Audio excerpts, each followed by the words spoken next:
ஒருவர் ரூபாய் 2000 6% தனி வட்டிக்கு கடன் வாங்குகிறார். ஓராண்டு முடிவில் ரூபாய் 1000 திருப்பி செலுத்துகிறார் எனில் அவர் அக்கடனை 2ஆம் ஆண்டு முடிவில் முழுவதுமாக முடிக்க எவ்வளவு தொகை செலுத்த வேண்டும்?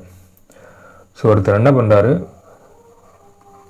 2000 ரூபாயை 6% தனி வட்டிக்கு கடன் வாங்குகிறார்.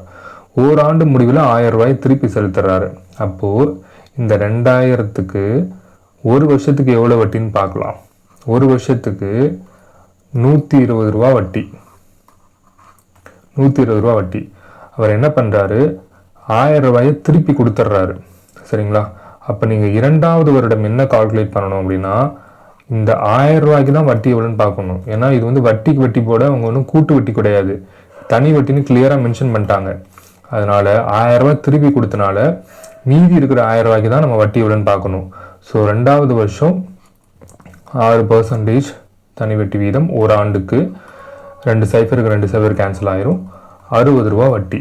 ஸோ டோட்டலாக 2 வருஷத்துக்கான வட்டி வந்து 180. சரிங்களா?